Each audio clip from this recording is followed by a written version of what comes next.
फिर next question है, with reference to the Colombo Security Conclave, consider the following statements. with reference to the Colombo Security Conclave, उसके according कौन सी statement उससे related ठीक है? पहला है, it was started in 2011, initially known as the trilateral for maritime security corporation, बिल्कुल correct है ये। दूसरा, a permanent secretariat based in Colombo was established in 2012, ये गलत है। 2012 में जो लास्ट में 12 है उसको आपने बना देना है 21, उल्टा कर दो उसको, 2021 बना दो उसका, फिर ये स्टेटमेंट करेक्ट होती है। लेकिन यहाँ पे इन्होंने 2012 लिखा है तो ये स्टेटमेंट गलत है। अब इसको समझते हैं।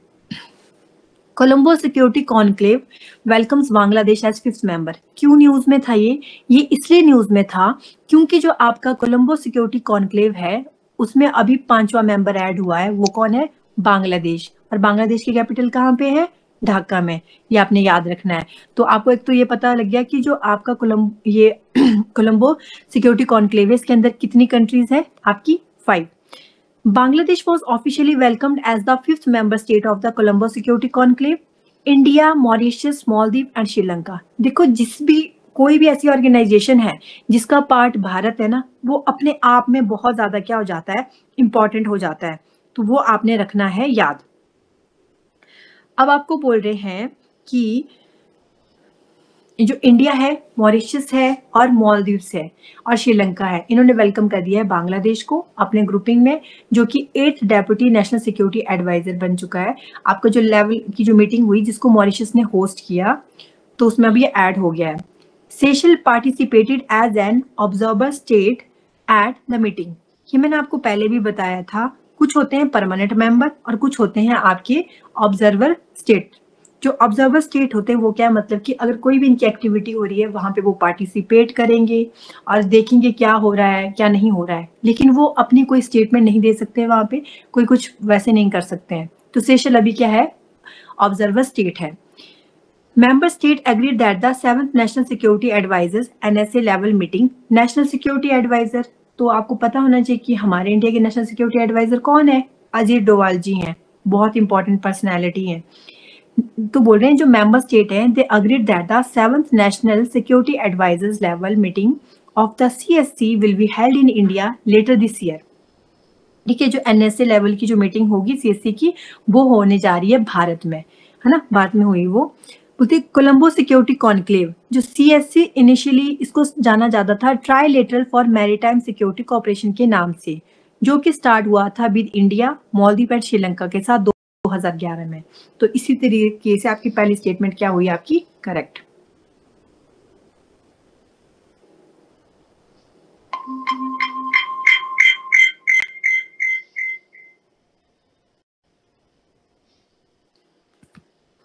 Colombo Security Conclave, the CSC, initially known as the Trilateral for Maritime Security Cooperation, started with India, Maldives and Sri Lanka in 2011. 2020 में जो मॉरिशस है was added a member of the grouping. तो बोल रहे हैं जो मॉरिशस है वो ऐड हुआ as a member of the grouping 2020 में, और जो परमानेंट सेक्रेटेरिएट है इसका वो है कोलंबो में, जिसकी स्थापना कब हुई थी? 2021 में। और अब नया मेंबर कौन बन गया है? बांग्लादेश। एक बार मैं आपको पूरा इसको समअप करती हूँ। देखो ये बहुत इंपॉर्टेंट है कि आपको पता होना चाहिए जो कोलंबो सिक्योरिटी कॉन्क्लेव है, पहले उसका शुरुआत में क्या नाम था? उसका नाम था trilateral for maritime security corporation. कब वो स्टार्ट हुआ था? 2011 में वो स्टार्ट हुआ था। फिर सेकंड है आपका, क्या उसका परमानेंट सेक्रेटेरिएट कोलंबो में है? बिल्कुल कोलंबो में है ना, लेकिन बोलते उसकी स्थापना 2012 में हुई थी। गलत हो गया, नहीं, उसकी स्थापना 2021 में हुई थी। अभी न्यूज में क्यों है? क्योंकि अब इसमें 5वां एक और देश ऐड हो गया है, वो है आपका बांग्लादेश। अच्छा, तो पहले 4 कौन है? वो है India, Mauritius, Maldives and Sri Lanka. ये आपने याद करने हैं। देखो भारत है ना, भारत के साथ आपके 3 ऐसे हैं जिनके साथ हमारे क्या है? बॉर्डर के साथ बॉर्डर लगता है। जैसे मॉरिशस के साथ ये भी पानी में है आपका, कोई लैंड बॉर्डर नहीं लगता ना इसके साथ। मालदीव, श्रीलंका, तीनों के साथ। और बांग्लादेश के साथ तो हमारा बहुत बड़ा लैंड बॉर्डर लगता है। तो एक लैंड बॉर्डर वाला है और 3 कैसे हैं आपके जिसके साथ कोस्टल बॉर्डर है। फिर उसके बाद बोला इन्होंने कि आपका जो परमानेंट सेक्रेटेरिएट इसका कोलंबो में, जो कि 2021 में क्या हुई थी? इसकी स्थापना हुई थी। बस इतना याद रखना आपने, बट इंपॉर्टेंट है बहुत। नेक्स्ट क्वेश्चन है आपका question number 8, who has been appointed as the principal adviser at the union ministry of health and family welfare for the national tuberculosis elimination programme. बोला जा रहा है कि जो प्रिंसिपल एडवाइजर कौन अपॉइंट हुआ है आपका, union ministry of health and family welfare, जो कि जो नेशनल ट्यूबरकुलोसिस एलिमिनेशन प्रोग्राम चलाया है कि भारत से हमने टीबी को बिल्कुल ही खत्म कर देना है, एलिमिनेट कर देना है। उसके लिए हमारी जो यूनियन मिनिस्ट्री है हेल्थ एंड फैमिली वेलफेयर की, इस प्रोग्राम के लिए उन्होंने किसी को प्रिंसिपल एडवाइजर बनाया है ना। तो किसी डॉक्टर को ही बनाएंगे ना, अगर टीबी हमने इरेज करना है ना, बीमारी को अगर इरेज करना तो डॉक्टर को बनाएंगे। तो डॉक्टर सौम्या स्वामीनाथन, तो उनको बनाया है। और डॉक्टर भी कैसा होना चाहिए, अब टीबी जैसी बीमारी है तो डॉक्टर बड़ा सौम्य होना चाहिए, शांत होना चाहिए। तो डॉक्टर सौम्या स्वामीनाथन, तो प्रोफेसर डॉक्टर सौम्या स्वामीनाथन ये बन चुकी है प्रिंसिपल एडवाइजर। ये बहुत इंपॉर्टेंट पर्सनैलिटी है क्योंकि आपकी वर्ल्ड हेल्थ ऑर्गेनाइजेशन में ये चीफ साइंटिस्ट रह चुकी हैं। और साथ ही साथ में जो आपका ICMR है, Indian council of medical research है, उसमें ये डायरेक्टर जनरल रह चुकी हैं। तो ये आपको लर्न रखनी है ये। साथ में इनकी फोटो भी लगी है। ICMR की रह चुकी है डायरेक्टर जनरल और WHO की चीफ साइंटिस्ट रह चुकी हैं। और अब ये इन्होंने कसम खाई है कि अब मैं क्या करूंगी, अब मैं टीबी को भारत से बिल्कुल खत्म कर दूंगी, जो आपका ट्यूबरकुलोसिस है उसको पूरी तरह से खत्म करूंगी। तो उसके लिए अब क्या बन चुकी है, प्रिंसिपल एडवाइजर। नेक्स्ट क्वेश्चन है आपका, who has been appointed as the new head coach of the senior men's team by the board of cricket control। ये बहुत इजी, BCCI ने, सिंपल सा क्वेश्चन है कि जो BCCI है, board of control for cricket in India, उन्होंने अभी जो आपकी मैंस की टीम है, सीनियर मैन टीम है, उसके लिए नया हेड कोच किसको बनाया है, तो ये बने हैं आपके गौतम गंभीर। तो उनकी फोटो भी लगी, सब जानते हैं इनको तो, है ना। तो और इन्होंने किसको रिप्लेस किया, इनसे पहले कौन थे, राहुल द्रविड़ थे। तो एक सिंपल छोटी सी न्यूज है बट इंपॉर्टेंट है, डायरेक्ट क्वेश्चन आ सकता है आपका। क्वेश्चन नंबर 10 है, which organisation was responsible for establishing World population Day. तो आप सबको पता होना चाहिए कि वर्ल्ड पॉपुलेशन डे कब होता है, 11। ऐसे याद रखना कि कभी किसी के बच्चे ना 4-5 किसी के बच्चे होते हैं तो हम बोलते हैं ना 4-5 क्यों, तुम 11 ही जो कर दो, क्रिकेट की टीम ही जो बना लो, है ना। तो 11 ही कर दो। तो 11 जुलाई, बड़ी अजीब सी है बट मतलब ठीक है। तो 11 जुलाई को क्या होता है, वर्ल्ड पॉपुलेशन डे। अब आपसे पूछा गया कि कौन सी ऑर्गेनाइजेशन है जो रिस्पॉन्सिबल है वर्ल्ड पॉपुलेशन डे को एस्टेब्लिश करने के लिए, तो ये है हमारी United Nation development programme, UNDP। तो UNDP ने लोगों में अवेयरनेस फैलाने के लिए कि वो पॉपुलेशन तो बहुत ज्यादा होगी है, क्या कर रहे हो आप लोग, इसके लिए उन्होंने बोला हम 11 जुलाई को क्या करेंगे, वर्ल्ड पॉपुलेशन डे मनाएंगे। एक्चुअल में क्या हुआ था, 11 जुलाई 1987 में जो पॉपुलेशन थी वो पहुंच गई थी वर्ल्ड की 5 बिलियन। तो बोला ये तो बहुत गड़बड़ है, इतनी ज्यादा पॉपुलेशन होगी है, कैसे रिसोर्सेज आपके सबके लिए फुलफिल कर पाएंगे, तो कैसे सबकी नीड पूरी हो पाएगी, इतने तो रिसोर्सेज भी नहीं है। तो UNDP ने फिर उसको अवेयरनेस फैलाने के लिए ये डे मनाया। ये डायरेक्ट क्वेश्चन बहुत बार आया है कि वर्ल्ड पॉपुलेशन डे कब होता है। तो अब इस बार आपसे ये पूछा जा सकता है कि बताइए जो आपका वर्ल्ड पॉपुलेशन डे है उसको कौन सी ऑर्गेनाइजेशन है जो रिस्पॉन्सिबल है, जिसने बोला था कि हम वर्ल्ड पॉपुलेशन डे मनाएंगे, तो वो है आपका UNDP। UNDP की फुल फॉर्म भी याद रखनी है आपने, है ना, यूनाइटेड नेशन डेवलपिंग प्रोग्राम। और कब पहुंची थी 5 बिलियन आपकी पॉपुलेशन, वो पहुंच गई थी आपकी 11 जुलाई 1987 में। थीम बहुत इंपॉर्टेंट है, उन्होंने बोला UNDP ने चुन चुन के ना एक एक को गिनो, कोई छूटना नहीं चाहिए, to leave no one behind, count everyone. तो ऐसे याद रखना। अब इसकी थीम डायरेक्ट आती है कि वर्ल्ड पॉपुलेशन डे की थीम क्या रही, टू लीव नो वन में कोई छूटना नहीं चाहिए, एक एक को गिनो चुन चुन के, to leave no one behind, count everyone. मैं बार बार इसलिए बोलती हूँ ताकि ना आपको मतलब बात दोबारा पढ़ना ही ना पड़े, याद हो जाए। नेक्स्ट क्वेश्चन है, छोटा सा है, क्रिस्पी सा है, कि कौन सी कंपनी है जिसने लॉन्च किया है वर्ल्ड का फर्स्ट CNG मोटरसाइकिल, जिसका नाम है फ्रीडम। जो भी मोटरसाइकिल चलाते हैं उनको पता है कि मोटरसाइकिल के ऊपर ना बड़ी फ्रीडम सी फील होती है ना, खुला खुला सा, कोई ऑब्स्टेकल नहीं, कोई कुछ नहीं। गाड़ी में तो बंद से होते हैं हम लोग, तो फ्रीडम फील होती है, ऊपर से CNG से चल रहा है ना। तो ऐसे याद रख लेना, नाम तो है इसका फ्रीडम। तो बड़े खुशी से आप क्या कर रहे हो, आप आगे चला रहे हो, पीछे आपके साथ कोई भी आपका पार्टनर है, आपका दोस्त है, वो बाजा बजाते हुए चल रहा है। तो बाजा से बजाज ऑटो लिमिटेड, और जो उन्होंने बजाज ऑटो लिमिटेड ने क्या किया है, विश्व की पहली CNG मोटरसाइकिल क्या की है, लॉन्च की है, द फ्रीडम। फिर सिंपल सा है, ये देखो आपको जो दिख भी रही है यहाँ पे साथ में, और इसकी कॉस्ट 95,000 से 1,10,000 के करीब है। नेक्स्ट क्वेश्चन है बहुत इंपॉर्टेंट, जिससे बहुत सारे क्वेश्चन आए थे आपके HSLID में, इसको ध्यान से समझना और ध्यान से सुनना।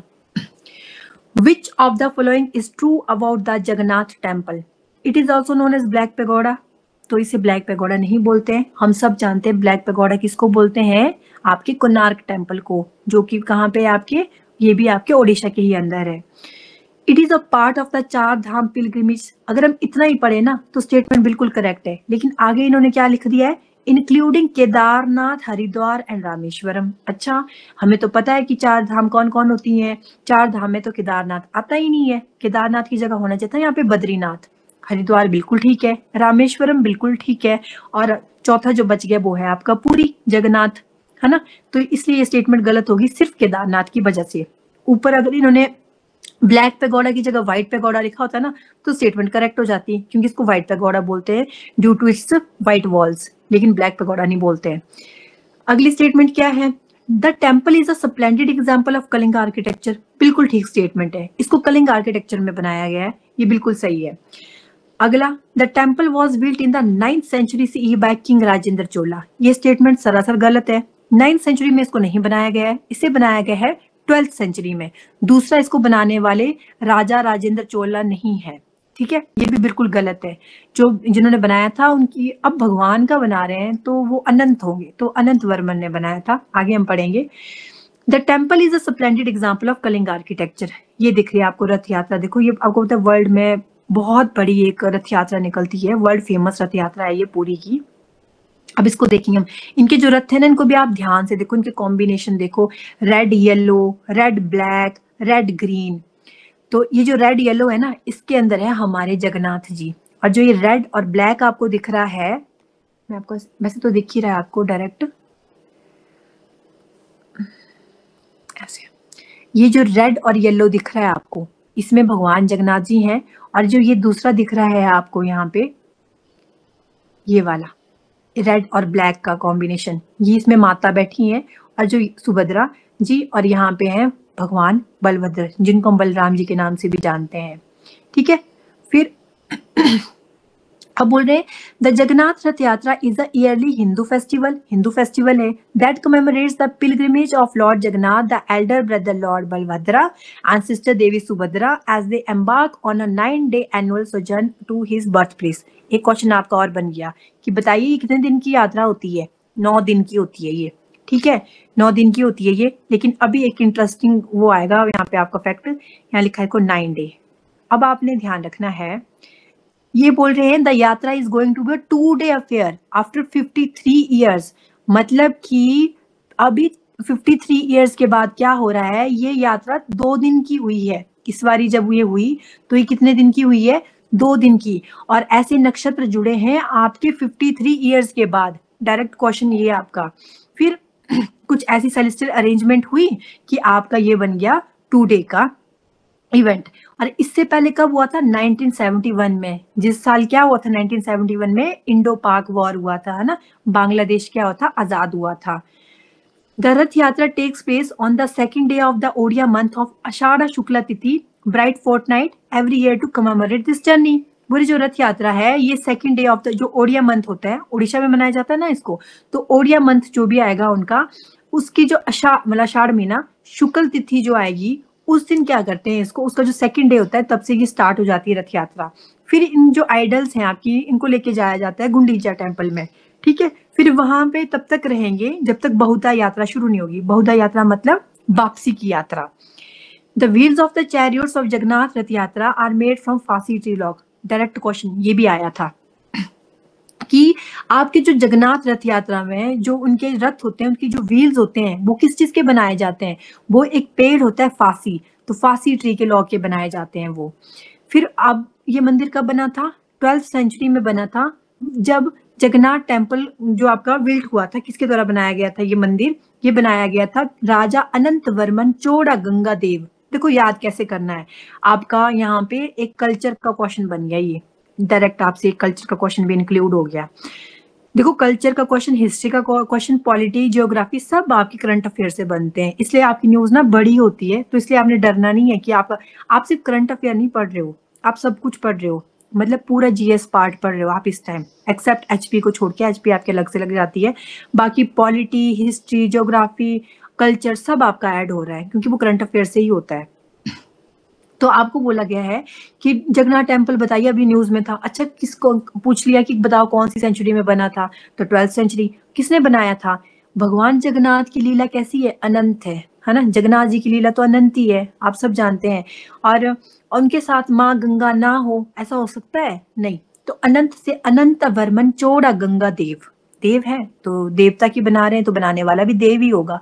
तो बस ऐसे याद रखना है आपने, फिर आपको कभी नहीं बोलेगा किंग अनंत वर्मन चौड़ा गंगा देव। फिर एक रिचुअल होता है इसमें, ये रिचुअल आया था आपका यूपीएससी में। Hera Panchami ritual observed during पूरी रथ यात्रा। ये ऑब्जर्व होता है आपका जब पूरी रथ यात्रा होती है। देखो इन शॉर्ट में आपको बताती हूँ क्या होता है।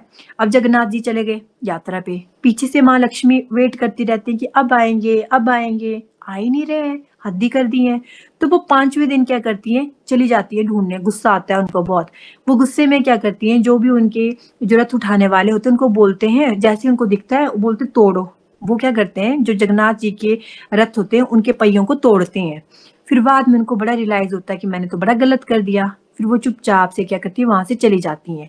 ये एक्चुअल में ऐसा रिचुअल है कि इंडिकेशन दे देती है। फिर भगवान जी बोलते हैं अच्छा अब तो हद ही होगी, माता भी गुस्सा होगी, मेरे को वापस जाना पड़ेगा। तो एक इंडिकेशन होती है कि चलिए अब यात्रा को वापिस करते हैं, है ना। तो हेरा पंचमी रिचुअल, हेरा क्या होता है, देखना। जैसे पहाड़ी में बोलते हैं ना, हेरा हेरा तो तुमने, हेरा भाड़ की है। पहाड़ी में या वैसे भी बोलते हैं ना हेरा, हेरा तो देखना। पंचमी मतलब 5वें दिन। सॉरी।